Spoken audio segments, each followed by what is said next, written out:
이번 영상은 고급 실력을 키우고 싶은데 실력이 늘지 않은 중급자를 위한 영상이에요. 우리가 먼저 이런 중급 레벨 학습자 중에 자주 발생하는 유형 3가지를 보고 그리고 각 경우에 해당되는 그런 솔루션을 제안해드리고 방법을 추천해드릴게요. 그 다음에 발전을 좀 더 빠르게 해줄 수 있는 요소 2가지에 대해서 같이 얘기를 해보고 그리고 마지막으로 방법적인 면에서 약간 일종의 로드맵을 제안해드릴게요.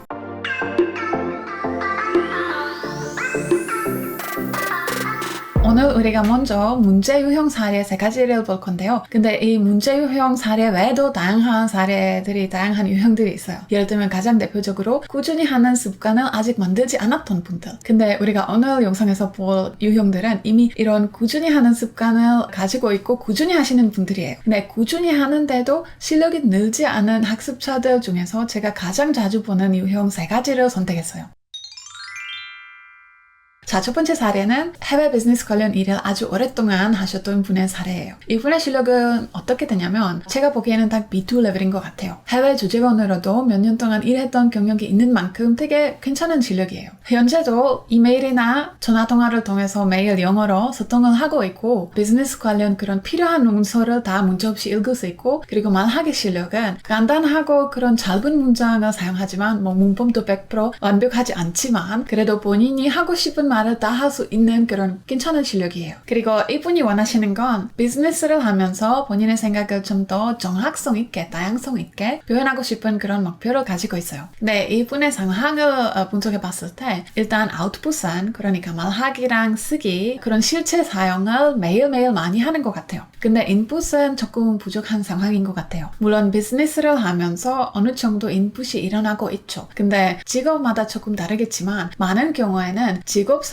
영어를 사용할 때 이런 신기한 현상이 일어나는 것 같아요. 일단 처음에 도움이 되지만 어느 순간부터 계속 똑같은 반복적인 말만 하게 되고 똑같은 반복적인 소통만 하게 되기 때문에 이미 우리 뇌에 충분한 자극이 안 가는 것 같아요. 그래서 계속 반복적인 그런 내가 이미 너무나도 익숙해진 그런 인풋만 하게 된다면 그 인풋의 효과가 좀 많이 떨어지는 것 같아요. 그리고 직업상 영어 인풋을 하는 거 외에 이분이 아예 다른 인풋을 아예 하지 않은 상황이에요. 그리고 이렇게 생각하시는 분들 있을 수도 있는데 이분이 해외에서 사시는데 어떻게 인풋이 부족할 수가 있어요? 해외에서 살면 하루 종일 영어가 주변에 그냥 들리는데? 라고 생각하시는 분들 있을 수 있는데 근데 해보신 분들 아시겠지만 현실은 항상 그렇지 않아요. 그리고 방금 말씀드린 것처럼 외국에 해외에서 일을 해도 물론 이거 직업에 따라서 조금 다르겠지만 많은 경우에는 이렇게 매일 똑같은 반복적인 그런 소통만 하게 되기 때문에 어느 순간부터 실력 향상에 그렇게 많은 도움이 되지 않아요. 그래서 해외에서 사시는 분들 중에서 B2까지 잘 올라갔는데 B2에서 고급으로 올라가기가 좀 힘들어지는 분들 많은 것 같아요. 그리고 해외에서 사시는 분들은 국내 분들보다 사실 퇴근하고 나면 영어 인풋을 할 의지가 더 없어요. 이게 어떻게 보면 당연한 것 같은데 왜냐면 내가 어디 해외에서 멀리 있는 나라에서 힘들게 적응하면서 사는데 퇴근하고 나면 영어 보고 싶지도 듣고 싶지도 않아요. 내가 듣고 싶은 건 내 익숙해진 그리운 내 모국어잖아요. 이게 어떻게 보면 좀 너무나도 당연한 마음인 것 같아요. 저도 어느 정도 그런 것 같아요. 왜냐면 한국에 있을 때 한국어 자료를 사실 안 봐요. 근데 런던에 가게 되면 거기서 갑자기 한국이 그리워져서 갑자기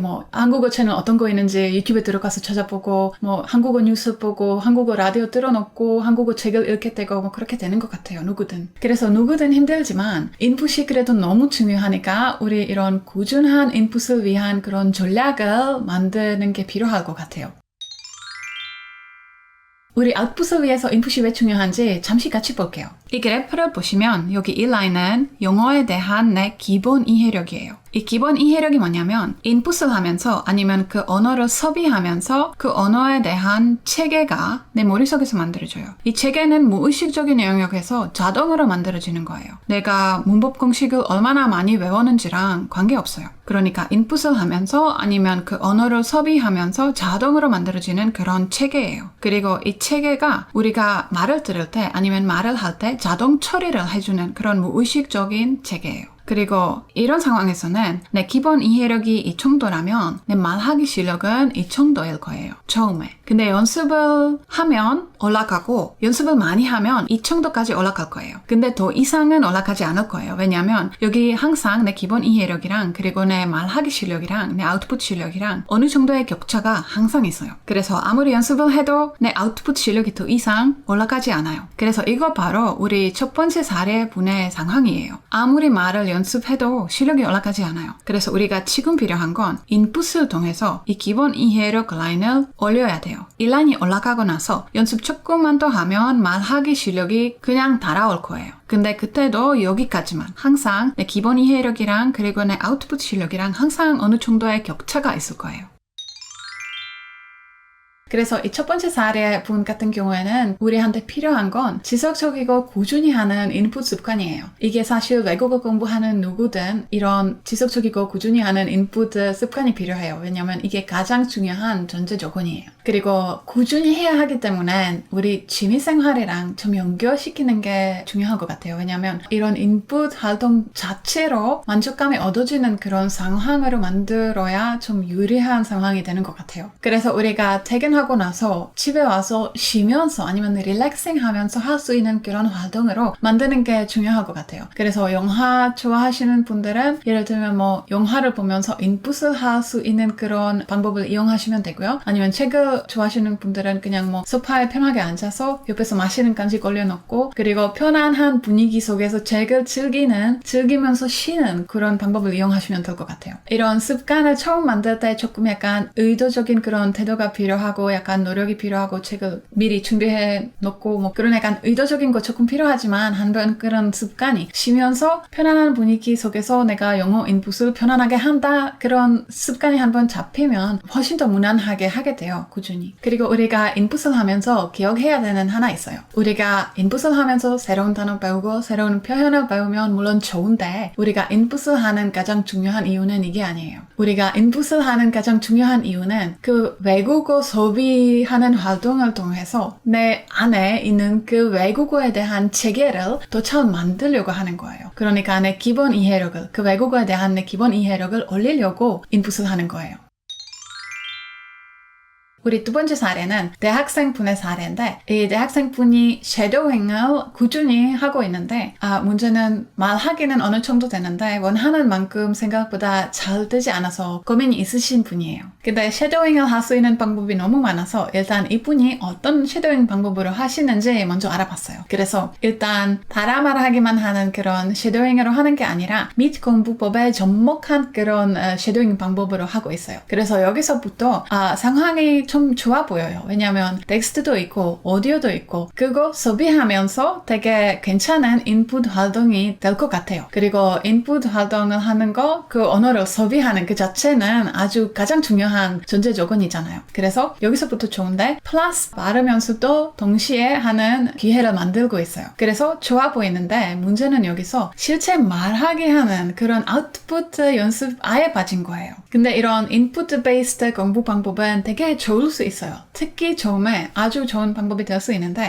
문제는 실력이 올라가면서 말하기도 하고 싶고 쓰기도 하고 싶잖아요. 근데 뭐 인풋은 인풋하는 거 아웃풋 활동을 위해서 아주 중요한 전제 조건이라고 말씀을 드렸죠. 근데 이게 인풋하는 것만으로 도움이 되지만 인풋하는 것만으로 아주 좋은 수준의 말하기 실력 자동으로 되지 않아요. 따로 연습할 필요도 있어요. 근데 연습하는 게 불편하잖아요. 특히 처음에. 그래서 많은 분들이 이런 약간 함정에 빠지는 경우가 있긴 있어요. 왜냐하면 섀도잉 자체 그런 패시브한 그런 인풋 활동은 어느 정도 편하잖아요. 약간 out of your comfort zone 나갈 필요가 없어요. 근데 이런 아웃풋 활동을 한번 시작하면 특히 처음에 불편하잖아요. 불편하고 어렵고 잘 안 돼요. 그래서 사람들이 하려고 하지 않아요. 그래서 최근에 가장 유행을 타는 방법 두 가지를 보면 일단 섀도잉이랑 그리고 최근에 필사도 인기가 많잖아요. 근데 여기서 다른 거 다 떠나서 일단 되게 패시브한 방법들이잖아요. 이 방법으로 학습하시는 대부분 분들은 내 스스로 문장을 만들지 않잖아요. 다른 사람이 만든 문장을 달아 말하거나 달아쓰기 하는 거예요. 내 스스로 나만의 문장을 만드는 게 아니면 쉐도잉을 하면서 내가 말하기 연습을 한다고 착각하면 안 되고 필사를 하면서 내가 쓰기 연습을 한다고 착각하면 안 돼요. 거기에다가 뭔가 내 문장을, 나만의 문장을 만드는 그런 연습을 추가할 필요도 있을 거예요. 언젠가. 근데 이렇게 패시브한 공부 방법에 사실 아주 쉽게 우리가 아웃풋, 그런 액티브한 아웃풋 활동을 우리 추가할 수가 있어요. 그래서 예를 들면 쉐도잉이나 필사를 좋아하시는 분들은 이런 쉐도잉이나 필사를 끝나고 나서 거기서 내가 배웠던 새로운 단어 아니면 새로운 표현을 이용해서 방금 읽었던 내용을 요약하거나 아니면 내 스스로 나만의 스토리를 만드는 그런 연습을 쉽게 추가할 수가 있어요.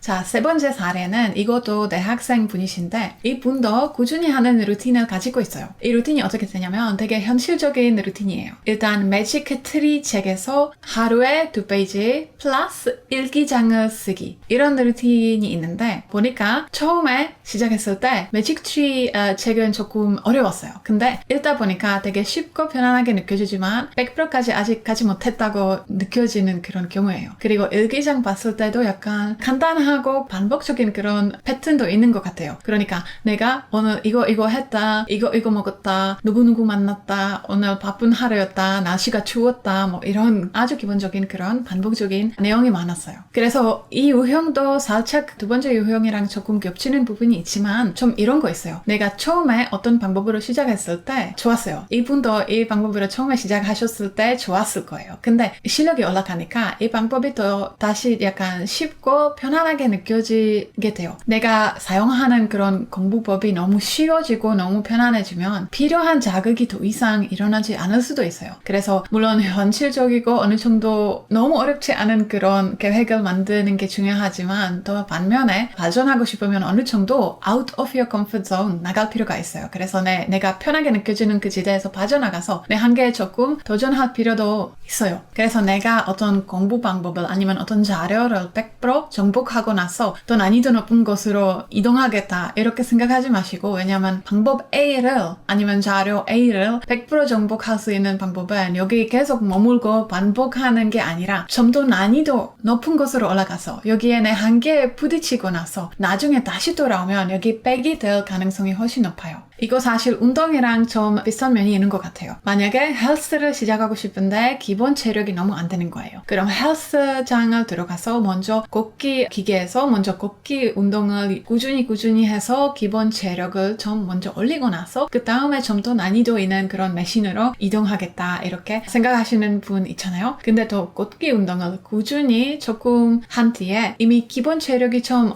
많이 올라갔는데 근데 아직도 걷기 운동은 100% 변하게 느껴지지 않아요. 그래서 걷기 운동은 100% 변하게 느껴질 때까지 계속 걷기 운동 연습하고 그 다음에 더 난이도 높은 운동을 하겠다고 생각한다면 아마 평생 걷기 운동만 하고 있을 것 같아요. 그래서 외국어도 비슷한 면이 있는 것 같아요. 그리고 마지막 몇 년 동안 퍼포먼스 연구에서 한 개념이 나왔는데 이 개념이 deliberate practice라고 해요. 이 어떤 얘기냐면 어떤 스킬 배우는 사람들이 있는데 그 스킬을 배우는 사람들 중에 대부분은 그냥 평균일 거예요. 근데 그 중에 일부 사람들은 프로 레벨로 갈 거예요. 그래서 이 두 그룹을 비교해보니까 여기서 제일 중요한 차이는 평균 사람들은 그냥 내가 이미 어느 정도 할 수 있는 그것을 계속 연습하고 있었어요. 근데 반면에 이 프로 레벨이 된 사람들은 내가 이미 어느 정도 하는 것을 연습하지 않고 내가 아직 못하는 거 계속 내 한계에 도전하는 그런 활동을 하고 있었어요. 그래서 우리 외국어도 스킬이니까 외국어 배울 때도 우리가 이 개념을 이용하면 도움이 될 것 같아요.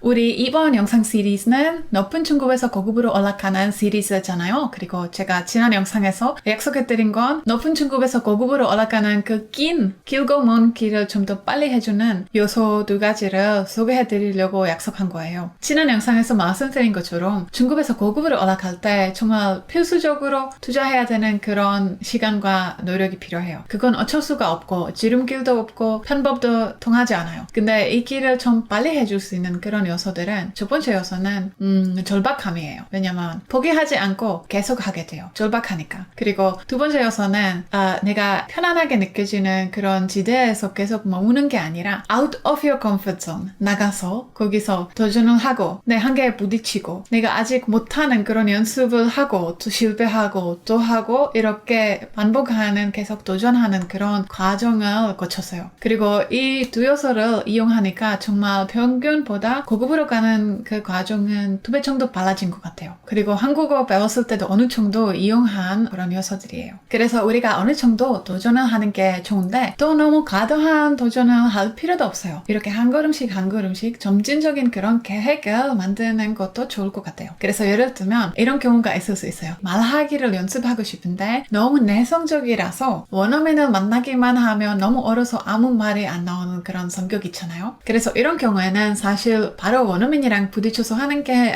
이상적인 계획이 아닐 수도 있어요. 우리가 이거 훨씬 더 작은 도전을 포함해서 점진적으로 할 수 있어요. 이런 경우에는 첫 번째 스텝으로 혼자말로 말하기 시작할 수가 있어요. 이게 혼자말로 하는 말하기는 아주 강력한 도구예요. 이 도구를 잘 이용하시면 최소한 B2 레벨까지 갈 수 있어요. 이걸로만. 그래서 집에서 혼자말 연습을 먼저 하시고 근데 사실 이것도 쉽지가 않을 거예요. 처음에 힘들 거예요. 왜냐하면 내가 아직 못하는 그런 한계에 부딪히는 거잖아요. 에너지 소비도 되게 크고요. 그래서 첫 번째 스텝으로 되게 괜찮은 것 같아요. 그리고 두 번째 스텝으로 앞에 카메라를 놓고 말하기 연습을 하는 거예요. 이게 해보시면 알게 되실 거예요. 앞에 카메라 놓으면 뭔가 누군가가 나를 보고 있다는 그런 느낌을 어느 정도 줄 수가 있어요. 그래서 이 연습도 되게 괜찮고 그리고 여기서 총 좀 하나 더 있어요. 여러분의 실력 향상을 기록할 수가 있어요. 왜냐하면 실력이 향상되면서 외국어 배울 때 문제가 하나 있어요. 실력이 향상되면서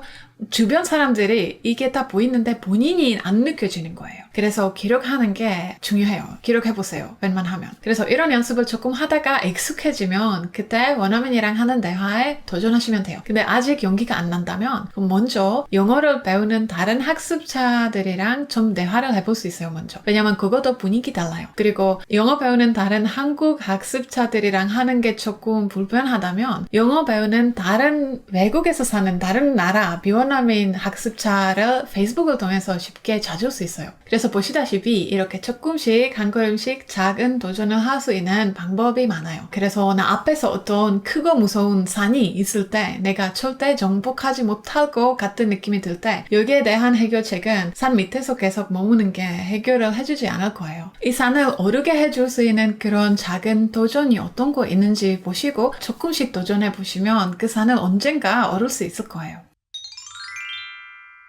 근데 우리 여기서 전략이 하나 더 필요할 것 같아요. 왜냐면 우리가 하는 도전은 작은 도전이라 하더라도 항상 처음에 조금 불편할 거예요. 왜냐면 우리가 아직 못하는 것에 도전하고 있잖아요. 근데 문제는 사람들이 불편한 거, 조금이라도 불편한 거 하게 된다면 하루 하고 이틀 하고 다시 안 해요. 왜냐면 불편하니까. 그래서 여기서 우리가 전략을 하나 이용할 거예요. 이 전략은 30일 챌린지 전략이에요. 달력을 인쇄하셔서 거기에 그 연습을 매일 하게 되면 표시를 하나 해주세요. 그리고 다른 사람이랑 그 챌린지를 하게 되면 더 좋아요. 그리고 한 달 뒤에 다시 뒤돌아보면 아마 많이 놀라실 거예요. 왜냐하면 처음에 그렇게 불편했는데 지금 그냥 아무것도 아닌 것처럼 그냥 되는 거예요. 그래서 이런 아주 큰 보람이 느껴지게 되기 때문에 이런 30일 챌린지에 너무 중독되셔서 그 산을 금방 오르실 수도 있어요.